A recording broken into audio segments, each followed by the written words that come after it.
Is fasting healthy for a baby? No, of course not. Is fasting healthy for a child? No, of course not. Is fasting healthy for a teenager? No, of course not. When you read about how women in nature give birth, it's like any other animal. We're like any other animal. No other animal needs a goddamn hospital to give birth. They give birth and they don't die. Most people's thinking is very linear. And what I mean is, science says that exercise is healthy. Science says that fasting is healthy. And so you go and do these things and you think, okay, these things are healthy according to science, so let me do them. What you're missing is that the value is not in the fact that science says that something is healthy. The value is in understanding why something is healthy. To understand whether you should do something or not, you have to understand how your body works. You see, exercise is healthy, sure, but if you're a cancer patient, should you be running around? Should you be forcing yourself to go run around, or should you be sleeping? Think about it. With anything that we discuss, you have to understand how the body works. If you don't understand how the body works, you can't evaluate something. In all of my videos, this is what I do, this is what I teach. I tell you to focus on the big picture, not the piece of the puzzle. Fasting is just one piece of the puzzle. But we don't approach it through looking at the piece of the puzzle. We approach it through looking at where it sits in relation to the entire puzzle. Before I tell you whether you should fast or not, what is fasting? Fasting is when you reduce your calorie intake to zero, when you reduce your energy intake to zero. It's not when you stop eating, because you can eat a rock and you won't get any energy from it because you can't digest it. But you still ate something. So when you reduce your energy intake to zero, that's what I call fasting. But a distinguished individual like yourself doesn't eat rocks. So we can say that when you stop eating, that's fasting. So the real question is, what happens to our body when we stop eating? If we can answer that, then we know what happens when we fast. So here's the thing. You need to get energy from somewhere. You need to create cellular energy. Because without creating cellular energy, the cell dies. And since you're made of cells, you die. That's why if you stop breathing, you die, because to create cellular energy, you need oxygen. But you don't just need oxygen, you need chemical energy, primarily the one that you get from food.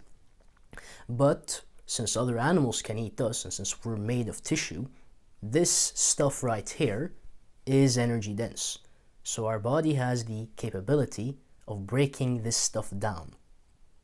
If we're not getting food through our mouth, we can break ourselves down for food, for energy. That's why we get skinnier when we starve, because we're breaking down ourselves for energy. You might think that this process is simple, but it's very, very intelligent. You see, your body starts with the cells with the least value, the damaged cells, but primarily the adipose cells, the fat cells, the fat tissue. Why? Because it's energy dense and it's not really needed for you to survive. Like, not as much as the liver. Like, imagine, your body could break down the liver and the heart and the brain for energy, but then you would die. Those are far more important than the fat, so it uses the fat because it's very convenient to break down the fat. It's one of its purposes as a tissue. So it breaks down the fat until you don't have any fat anymore, because again, you're not eating. So all your energy is coming from the fat. Then it starts breaking down the muscles, because the muscles are less important than the liver and the brain and the lungs, right? So it starts breaking down the muscles far more rapidly than before. When you've eaten up all the fat from your body by starving, at that point your body eats up the muscles far more quickly. And then when you don't have any muscles left, what happens then? Well, then it needs to get energy from somewhere, so it starts breaking down the organs, and then you die. We learned something really important. The body prefers breaking down the fat over everything. So the muscle loss when fasting isn't really that big if you have enough fat. You'll only break down a little bit of muscle if you need those amino acids for some reason. But other than that, you're primarily breaking down fat. Now, there's another thing that we have to think about.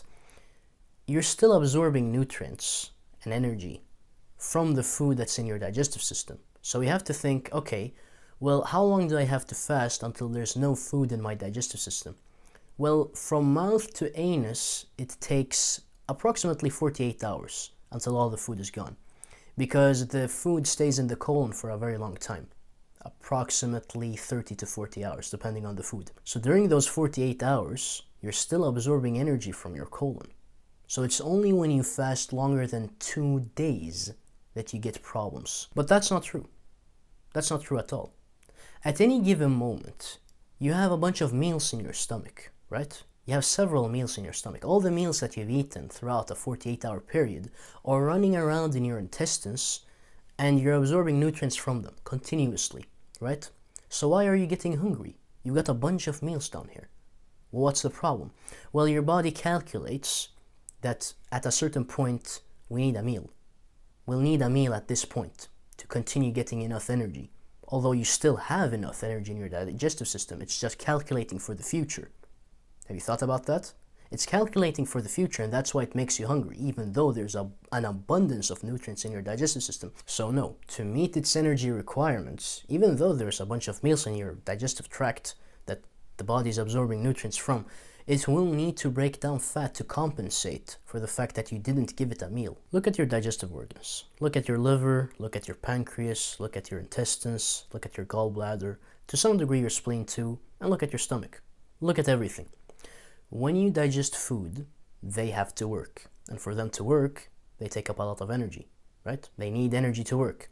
So if you stop eating, they no longer need to work. So what happens is, you see organ shrinkage. Not in a bad manner, but it's just that you don't need as much blood in those areas. So the body conserves the energy and it removes resources from those places because they're not working anymore. So what you get is rest. You get total rest of many of the organs in the body. Because when you eat, you have to produce enzymes, you have to move blood to the digestive tract, there's more nervous system activation, there's more communication between the brain and the digestive tract. You see, there are many things that need to happen. There is more cardiovascular strain, nervous system strain, lymphatic strain, and strain on all of these organs. So when you fast, all of that goes away. So you're becoming more efficient when you fast. Now, one of the reasons why this happens is because when you stop eating, you're signaling to your body that you don't have any food available. And you're in a survival situation. That's stressful on the body. Your body says, oh shit, we don't have any food. So it has to save as much energy as possible. So every process that goes on in your body goes into low power mode. You know when you have 10% on your phone and the phone says that you need to put on low power mode? That's what your body does. It reduces everything so that it's not very costly. And because it's super intelligent, it does this in very, very good ways that don't affect your functionality that much if you're a healthy human being. The more you eat, the faster you die. This is a scientific fact by now. It's unrefutable. As Michio Kaku likes to say, if I take any organism on the planet Earth, from yeast cells to spiders, insects, rabbits, dogs, and even monkeys now, and I reduce their caloric intake by 30%, they live 30% longer. In fact, the only organism which has not yet been deliberately tested by scientists are Homo sapiens. All the other species obey this basic rule. You starve them to death, they live longer. This is independent of telomerase. This is a function of the wear and tear that we have on the cells. And this is the only known way of actually deliberately extending the lifespan of any organisms almost at will. If you reduce the energy intake of any organism by 30%, they live 30% longer. The only animal they haven't tried this with is human beings, according to him. If it works with all other organisms, then obviously it works with human beings because we're also organisms. Now this can be explained very easily. Take a phone battery, and let's say I use my phone 1 hour every day and you use your phone 8 hours every day. After a year of use, which one of our batteries will have a higher capacity percentage? Obviously mine. You'll mess up your battery 8 times faster probably. Now let's say me and you have a car and you drive the car a lot. You drive many miles every week and you really hit the gas pedal every time you're on the highway. You drive way past the speed limit, while I just go out to get raw milk like once a week, and I'm very careful the way I drive because I like to take care of the car. Whose car will last the longest if we have the same car? Now take two identical human beings. Let one eat a certain amount of calories and then let the other person eat far more. Let's say he eats double the calories. Which one of these humans do you think will die the fastest? This guy, obviously, because he eats more. He's putting more stress on his cells, and so eventually, when the system has had enough, he'll sleep forever. The more stress you place on a human being, the faster they die. Take two identical people. One is very depressed, one is very anxious, overthinks, gets premature balding and graying and all of that. The other guy is very peaceful. And again, they're identical genetically speaking. Okay, they look the same, but not really because of the effects of the stress. Who do you think will die faster? Who do you think is healthier? Why do you think you said that the guy out of the two identical guys that eats less is the one who will live the longest? Because the guy who eats less is subjecting himself to less stress overall. Eating is a type of stress. You need enzymes, you need gastric acid production, you need pancreatic juice, you need intestinal, muscular movement, you need to prepare the bowel movement, you need communication, you need cardiovascular strain, nervous system strain, lymphatic strain. You've got all of these things going on when you eat. Again, I'm repeating them because you really need to understand that eating is a stress, and the more you limit it, the longer you live. But again, don't be extreme about this because you need to eat. What you might not know is that in many of the videos I make, I haven't produced any research on the topic. But with fasting, I actually have. In high school, I wrote a review article about how intermittent fasting lowers the risk of cancer and even remedies it when you have cancer. Of course, it wasn't published in any journal or anything, but still, it was a fully legit review article that I wrote. Unfortunately, it was in Swedish, so there's no point in me publishing it. And what I can safely say is that fasting, in association with any chronic disease, lowers the risk and also remedies the thing itself. So if you have heart disease, lowers the risk of heart disease. Diabetes lowers the risk of diabetes. High blood pressure lowers the risk of that. Cancer lowers the risk of cancer. And they even use fasting in conjunction with chemotherapy and radiotherapy. But whether those should be done is that's another topic. But hold on a minute, let us not conduct vegan science, where the vegans compare meat eaters with vegans and they say that vegans are healthier, but the meat eaters are actually people eating the standard American diet, which doesn't contain a lot of meat, it contains a lot of processed junk food. You see, most people with these diseases don't have very healthy diets. They don't have a very healthy lifestyle. So then suddenly we make them fast, and so they're eating less. And so they're eating less of the garbage food that they were eating before. Of course, that's going to make them healthier. That doesn't necessarily have anything to do with the fasting. And also, we're also restricting calories. They were eating a bunch of calories before, far more than they needed. And now we're reducing that to an amount that is more manageable. So the health benefits might come from that. You see how that works? So it's not necessarily the fasting, it is many factors. And that's a problem in the review article that I wrote, that I had to discuss, which was that many of these benefits might be due to calorie restriction. The question that's been on your mind is fasting healthy? Now let me tell you something. That's the wrong question. That's a very bad question. Why? Because it's the equivalent of saying, is ducking a good strategy in boxing?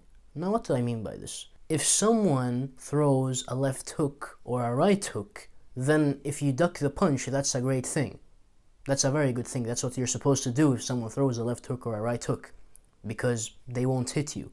But if someone throws an uppercut, it's not the same thing. They'll hit you straight up on the chin and you'll get knocked out.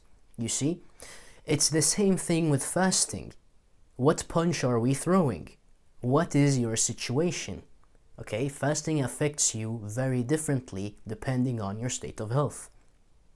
Like, do you think everyone is the same? Do you think everyone needs to fast? Do you think everyone needs to eat the same thing? Let me give you the secret of health.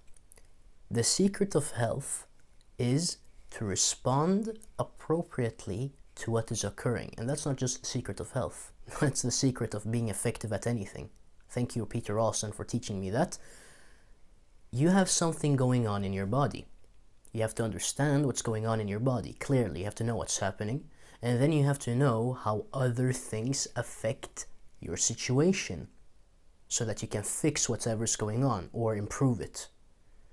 Depending on what's going on with you, fasting is either going to be bad or good. Okay? It really depends. See, I've done a fair amount of consultations with clients, and if every answer to all of these health practices is yes or no, then my job would be very simple. I'd identify the ones that are healthy, and then I'd tell everyone to do those things, because obviously they're healthy, so people should do them. My job would be very easy. I wouldn't ask any questions. I would just ask, are you doing this? And they'd say yes or no, and then we'd move on to the next thing. If they aren't doing it, I'd say do it. That's not how it works. You see, I have to assess the person's situation, what they're doing, what their problem is. And then I have to react accordingly to what's going on with them.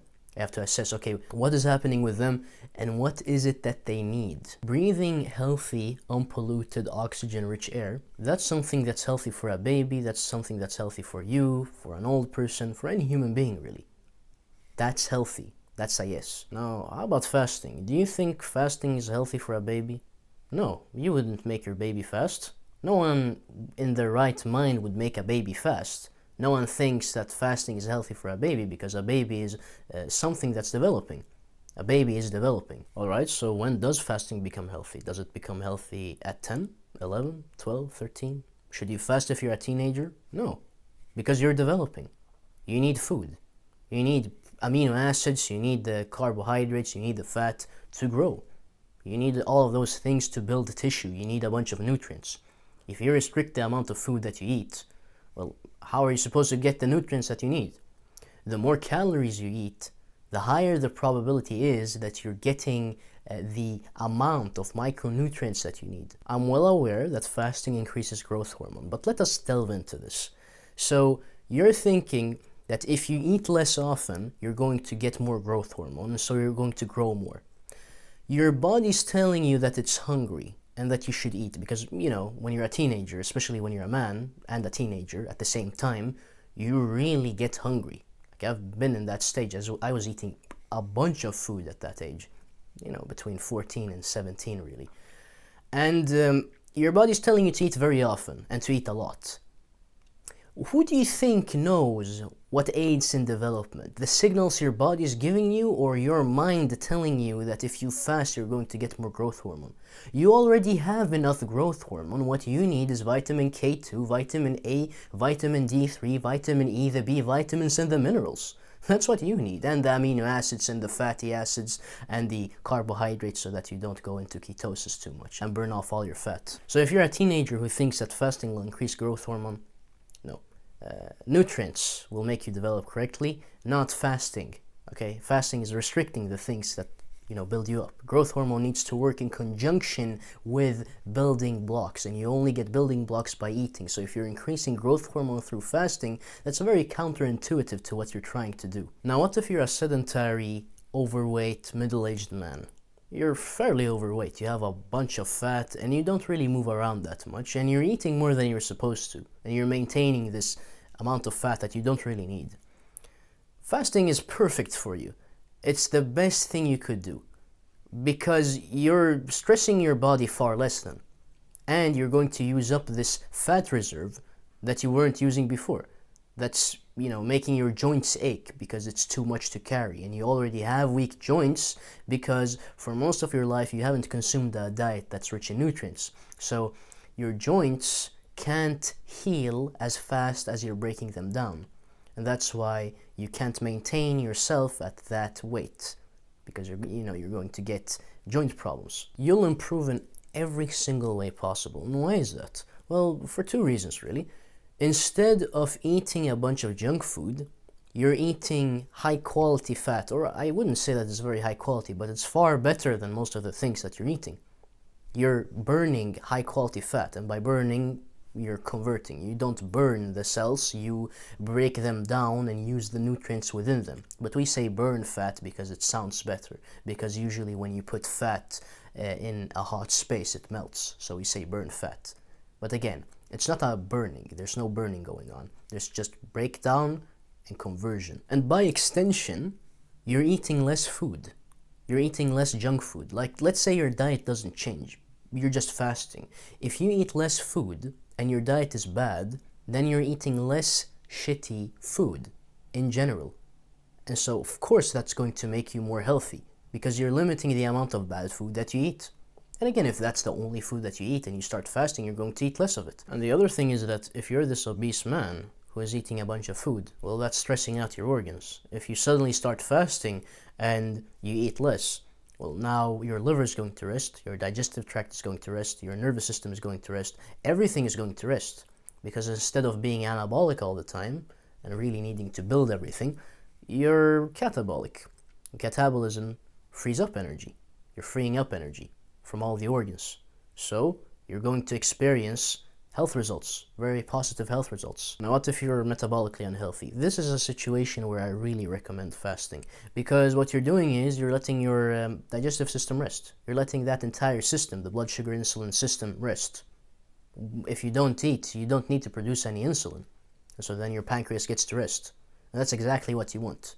So if you eat once a day, then you're limiting the amount of stress that you're placing on the entire system that has anything to do with blood sugar regulation, with blood sugar in general. So that's the perfect thing to do. And that's why if you look at Dr. Jason Fung and you look at many other doctors who deal with fasting, they get the best results, I'd say, with diabetics. They reverse type 2 diabetes with fasting. And that's because you let the pancreas rest. You stop stressing it out. Diabetes, type 2 diabetes, is just severe insulin resistance and also pancreas damage. And the way to heal both of those is, of course, you need a good diet. Don't forget about the food. Don't forget about the health practices. Don't forget to do everything I say in every single video that I make. But fasting is also going to be very helpful, because then you're letting that entire system rest and you're getting the food you need by eating one meal a day. Now, what if you're underdeveloped or underweight? Let's say you're a skinny teenager, or maybe you're a skinny adult. You don't really look it like you've gone through puberty. Your beard isn't really there, your muscles aren't really there. Maybe your penile growth hasn't been good because you didn't get enough nutrients during puberty, so you didn't really go through puberty like you should have because you lacked nutrition, you were unhealthy. Of course you shouldn't fast then. You need to eat foods that will develop you. Again, Varis Ahmad is the greatest example of this. I'm not saying that he didn't go through puberty or anything like that. No, he looked all right. But then after he went through development, he looked amazing, and he did it in his late 20s. He ate a bunch of very high quality raw animal foods, a diet very high in raw egg yolks and meat and starch, and a very high calorie diet that's very filled with these nutrient dense raw animal foods. He gained 70 pounds and he really started looking like an indigenous person, a very strong, robust indigenous man. That's how he started looking. So he went through the phase of puberty that he should have gone through during puberty in his late 20s just by adjusting his food. And obviously, he wasn't fasting. Based on what we've discussed so far, what do you think an old person should do? Should they fast? Is fasting healthy for them? I'd say yes, definitely. Because they're not in a situation where they need development. They're in a situation where they need to conserve energy. And they automatically do that. You don't see many old people running around like a 20-year-old. Okay, yeah, some people do. But again, if they were 20, if the same person was 20, they would have far more energy, of course. They'd have far less cell damage, less organ damage. They'd work far better. So in general, as you become older, you need less food, you need less energy, and you're going to output less energy too. And because of that, you want to rest the entire system as much as possible. So eating one meal a day and fasting occasionally, like extended fasts, that's very good. That will extend your life. That puts less stress on the system, and that is in line with the pattern we see at that age. Now, what if you have a compromised digestive system? If you came to me with a compromised digestive system and you asked me about fasting, I'd tell you, why are we talking about fasting? We have far more important priorities, like your pollution exposure, your stress levels, your diet, what are you eating? And then if you asked me, well, I've heard that fasting is good for the digestive tract, I'd tell you this. I'd say that, well, you already have a compromised digestive system, and you're probably already skinny. Most people with digestive issues become skinny. And that's because when they eat, they're not absorbing the food correctly, they're not digesting it correctly, because the problem is their digestive system. That is the system that allocates nutrients to the rest of the body. It takes the food and it makes it into things that the body can use. If that system is damaged, then every time you eat, you're going to get less nutrients to the rest of the body. So you're not going to gain weight as easily. And so then if you're fasting, well, that's going to be a problem, because then you need to get more food in one sitting. And a big meal is far harder to digest than many small meals. In addition, if you're fasting, you're going to be able to eat less. And you don't want to eat less. You want to eat more so that you can heal your digestive system. You already have problems absorbing food.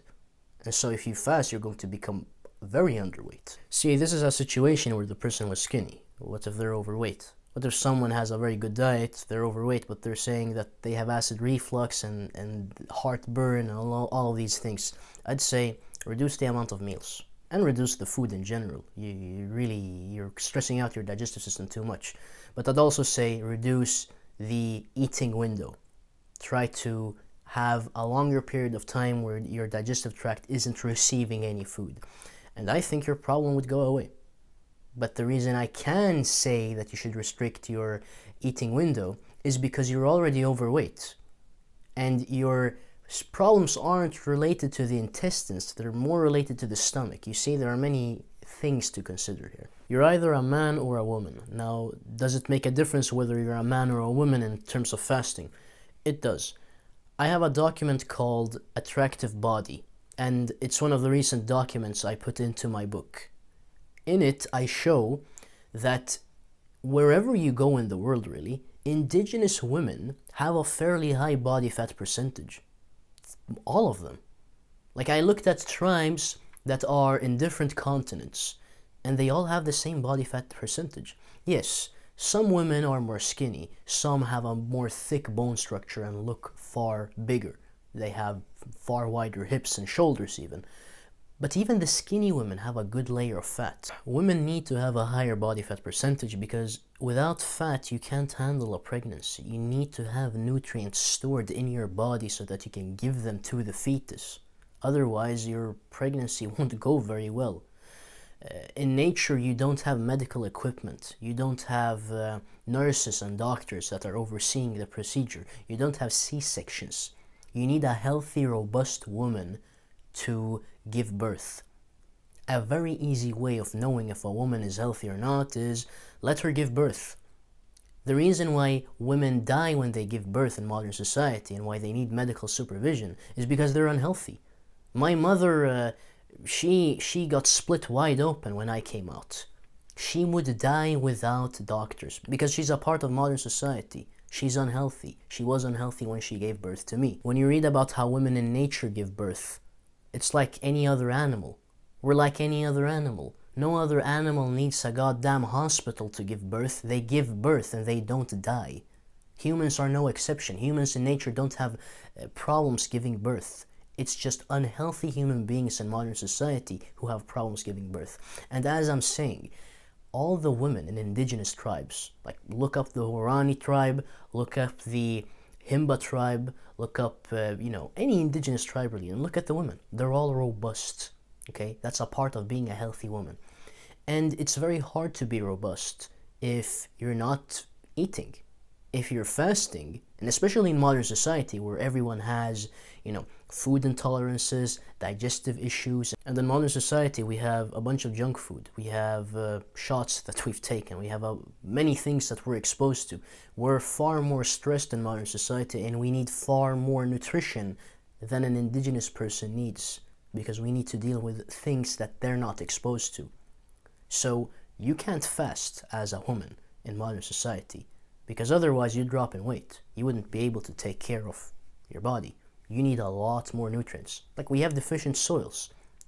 Back then, when you ate one orange, you got the same amount of minerals that are present in 10 modern day oranges, organic oranges that you find in the grocery store. My point is that men can get away with fasting because they can be leaner and still healthy, although you shouldn't be too lean as a man, especially in modern society. You need something to absorb all the toxins. Again, all the fat-soluble toxins go to the fat. And if you don't have fat, they go to the other fatty places in your body. They go to the brain, the liver, the testicles. But as a woman, you can't get away with leanness.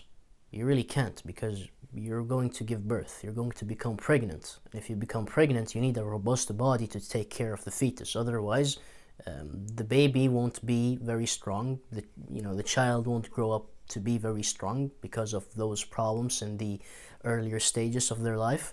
And your body will take a huge toll because you didn't have enough resources to give the baby. You're not healthy enough. So all in all, the fat of your body and the nutrients you get, you can see that as the bank or the nutrients coming in. If you have a situation where you need those things, let's say you have a deficient bank and you need a bunch of nutrients, you can't fast. If you're getting a bunch of nutrients and you have a big bank, you have a lot of fat, then you can afford to fast because you can take resources out of the bank. If you have nothing in the bank, if you have nothing in your account, and you need a bunch of money, you can't fast, okay? So you have to look at two things. How big is your account? How big is your bank, so to speak? And how many nutrients are you getting from your food? What's your income? What's your income? How big is your account?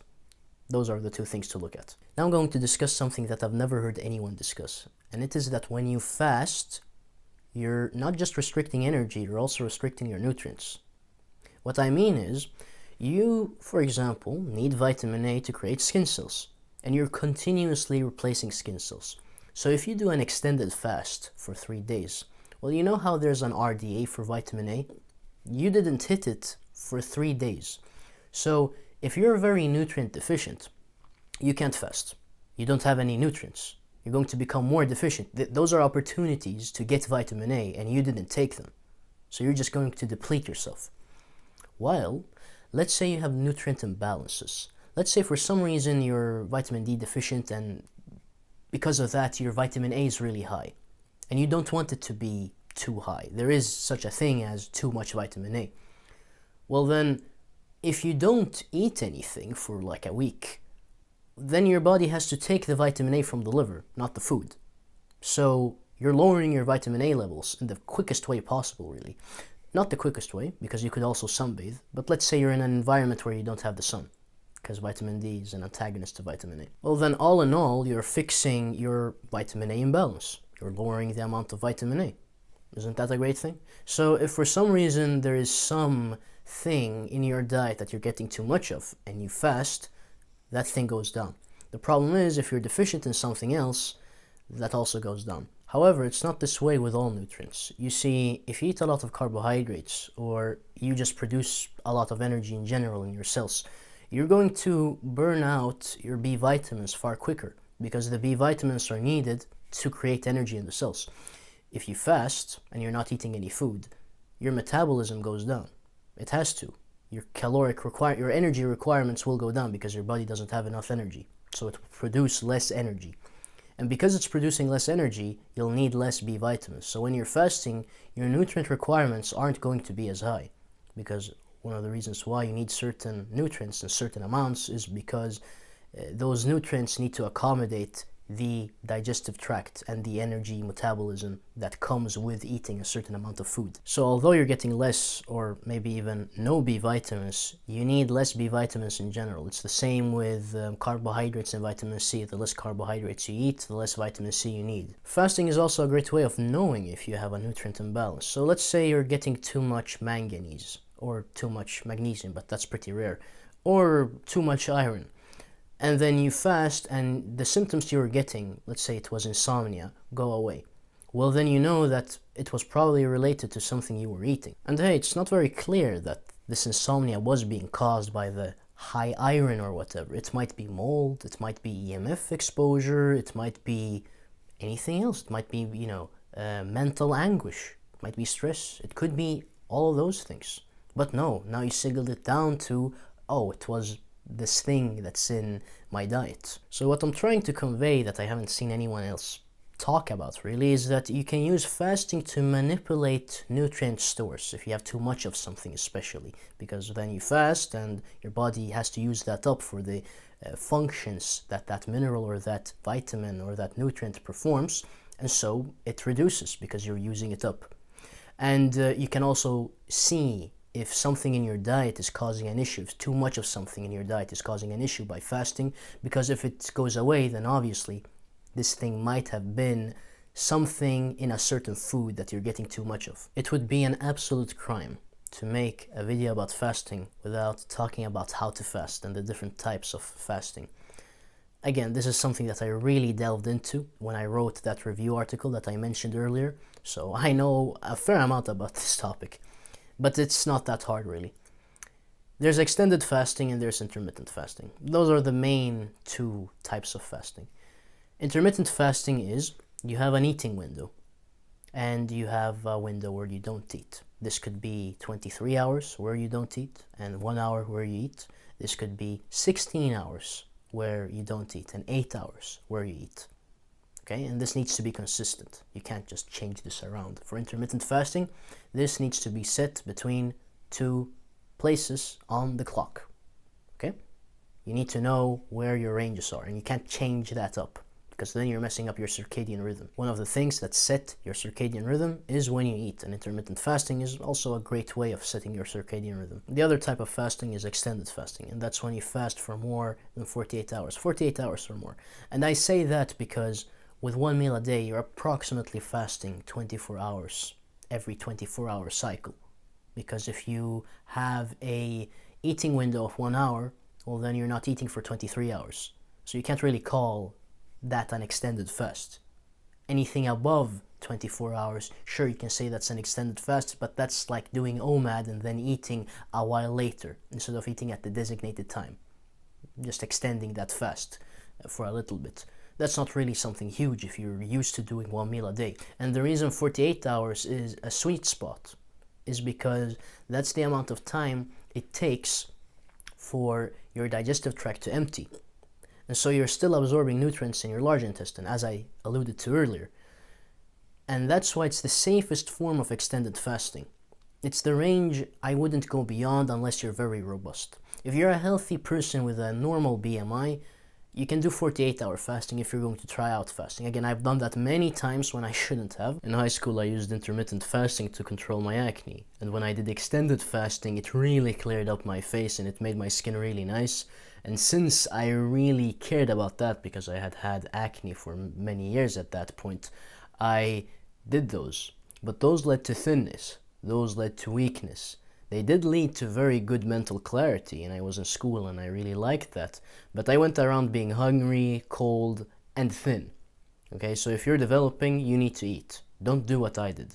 Do that when you're older. Whether we're talking about extended fasting or even intermittent fasting, you can branch these out. There are things you can pair with them. So you've got juice fasting, water fasting, and dry fasting. And if you think about it, with extended fasting, you can do juice fasting, water fasting, or dry fasting. With intermittent fasting, you can do water fasting, dry intermittent fasting, and you can even do juice intermittent fasting. So what are these three? Well, juice fasting is when you consume juices instead of water. That's the only thing you consume. You consume vegetable and fruit juices. Now, I wouldn't recommend consuming fruit juices because you're defeating the purpose of fasting. You're consuming something that's very sugary. You're consuming a lot of carbohydrates, and that will spike your blood sugar and give you an insulin spike. And so it won't lead to the benefits of fasting that we're going to discuss in a moment.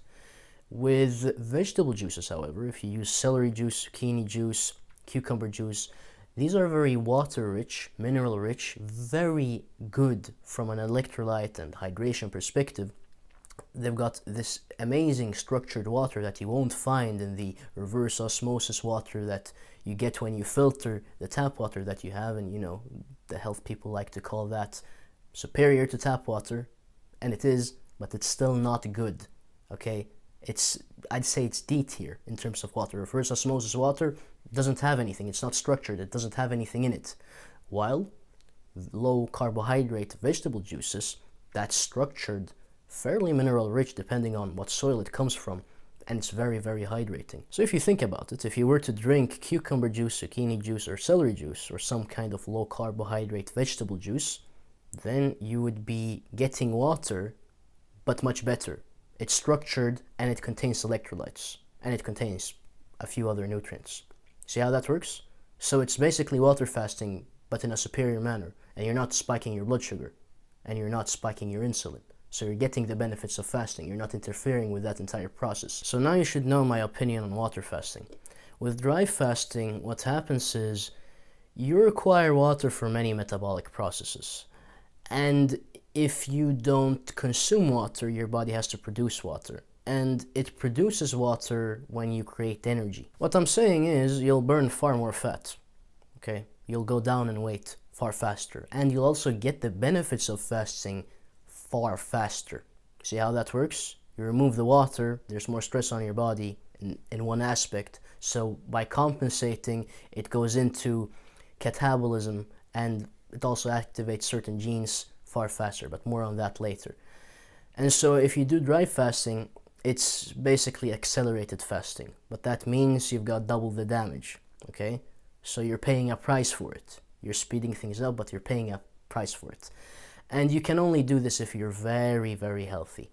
If you do intermittent fasting once a year, intermittent dry fasting once a year, like the Muslims, sure, you can handle that. But if you want to do extended dry fasting, you better be very hydrated, above 23 in BMI, tanned, no problems whatsoever. You're like the healthiest human being in the world. If you fit those requirements, you can do extended dry fasting and you can start experimenting with that. Otherwise, avoid it like the plague. Should you do extended fasting or should you do intermittent fasting or should you do both? I'll give you another boxer analogy. So there are these things called camps in boxing where you go to a certain place and all you do the entire day for 1 to 2 to 3 weeks or more is you do a bunch of boxing training. You really focus all your efforts into training. And you can do that because you're at a camp. That's why you're there. While you can do daily boxing training. You can go to the gym, the boxing gym, and do a workout a few times a week. You're not really focused on boxing per se at that point, but you're still getting the boxing in. While in the camp, you're going to be able to progress far faster and learn things that you could never learn just by doing the normal lessons. If you think about it, a camp costs money.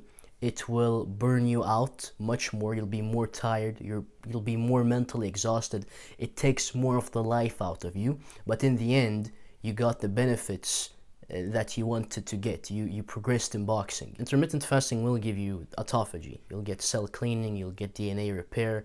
You'll get mental clarity. You'll get the minimalism that you get from not having to think about eating as much. You'll get the digestive rest. You won't have to have a meal in your stomach all the time, and that can be a bit annoying, having a bunch of food in your stomach. It takes away from the rest of the body. With extended fasting, you're getting the benefits of intermittent fasting, but much more. But you're paying the price for it. Since you're fasting for more, you're breaking down more of your own tissue. See how that works? So, in essence, extended fasting will give you more DNA repair, it will give you more cellular cleanup, it will give you more rest of the entire system, it will give you more mental clarity even, and when you get out of the fast, you'll feel even better. But what happened is, you paid some of your cells with the breakdown of your weaker cells or your fatty tissue. So you broke down some cells and you repaired other cells using that energy. See how that works? So you broke down yourself to pay other cells. Now, whether this is a positive thing in total or not will depend on your state of health. If you're familiar with my channel, you know that I mention Aajonus Vonderplanitz a lot. I say that he's one of the greatest health practitioners ever, especially when it comes to nutrition and pollution avoidance. He was very good at those two things. But he had many controversial opinions, and one of them is that fasting is something you should never ever do. Now you have to realize that what he's saying is correct, but that's because his diet is specifically designed for sick people, for underdeveloped people, who are, skinny, malnourished people, and the people you see in modern society. His diet is meant for those people, and for those people, why should they fast? Fasting won't make them better, healthier, unless they have a bunch of mass on themselves and they're fixing their diet at the same time. Okay, if I were to prescribe fasting to this very fat man that I talked about earlier, I would still tell him to fix his diet in conjunction with fasting. Aajonus's argument is that the net effect is zero or even negative, because you're just breaking down yourself to pay yourself again. You robbed yourself, and then you gave what you robbed to yourself again, so nothing really happened. And he's contrasting this with consuming high quality, easily digested raw animal foods instead. He's contrasting fasting with that. And he's looking at this entire situation from the lens of a malnourished person. Okay, what should I do with a malnourished person? Should I feed them with very nutrient dense, easily digested raw animal foods, or should I make them fast? Of course you should feed them with high quality raw animal foods. But what I'm saying is that there are undeniable benefits of fasting. That we have specific systems in our body that only activate when we don't put a bunch of food in ourselves. And that anyone who has done one meal a day knows that the mental clarity and the productivity you experience, it's there for a reason. And in nature, it doesn't make sense that we were eating all the time. However, it depends on which group of people you're looking at. If we're looking at pure hunter-gatherers, sure, they didn't eat all the time because their food access is dependent on how much hunting and gathering they're doing. While if you look at many of the tribes that Weston A. Price looked at, they're not like that. They're not hunting and gathering per se. If you look at the Maasai, they don't hunt and gather, they have cattle. They milk their cows and they get blood from their animals, and they probably do that every day because why wouldn't they do that if they're hungry every day? They have access to food every day, so they would eat every day. But not all cultures would do that, specifically the hunter-gatherers. So is Aajonus right or wrong? Aajonus is right. The people that Aajonus works with and the people he prescribes his diet to, the raw primal diet, those people shouldn't fast because they're not in a position where they can fast. They don't have a big account and they don't have a big income. The diet gives them a big income so that they can build up their account. And once your account is big, your body is able to use that income to build itself up. So you become robust. Not necessarily fat, but strong looking. But Aajonus did specifically say that the people living in nature who didn't necessarily have any way of detoxifying fasted. But they did so and they were healthy.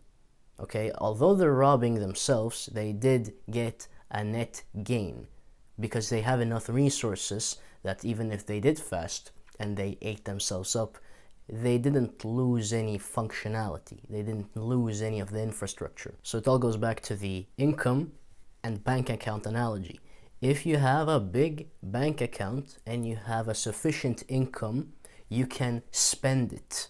If you don't have a big bank account and you don't have a big income, then you can't spend the money. So if you have a big account and you have a good income and you decide to spend the money, you're going to get something in return. You're going to get mental clarity, you're going to live longer, you're going to get the gene expression that only happens when you fast. Again, certain genes only activate when you fast, and they're definitely beneficial, but you can only do so because you're healthy. So build yourself up, become healthy, become robust, make sure that you can go long periods of time and you can even be physically active, and you don't become that thirsty, you don't become that hungry.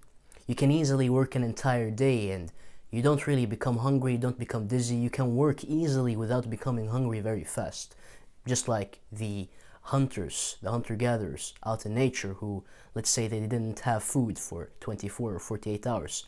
They still successfully were able to hunt. They traveled many miles on foot, and they didn't get dizzy and tired and, had to sit down. No, they hunted with full mental clarity and physical capacity. If so far you've learned a lot from this video and you like the way I teach and you think my content is beneficial, well, I've got other things in written form. I've got a free PDF on my website, again, free PDF, called The 10 Dietary Rules. In it, you find the principles that any diet should follow, and it clarifies nutrition for you. So if you're confused about, should I do raw carnivore, cooked carnivore, this, that, should I include this, should I include that? No. After you read that PDF, you won't be confused anymore. If you really like that PDF or you like my videos and you want something that's great, something that's the best thing I've ever produced, then get my book, The 6 Health Commandments. In it, I really delve into what health is. So it's not just, fasting and exercise and get sunlight and eat good. No. What is it that makes those things healthy? Why are they healthy? And why aren't other things healthy? And why are things unhealthy? Have you ever asked those questions? If you want answers to them, read the book. Oh, and I also do consultations. If you have a specific problem and you want to talk to me, then go to my consultations page and see if a consultation with me is for you. Go and achieve excellent health. I know you can do it.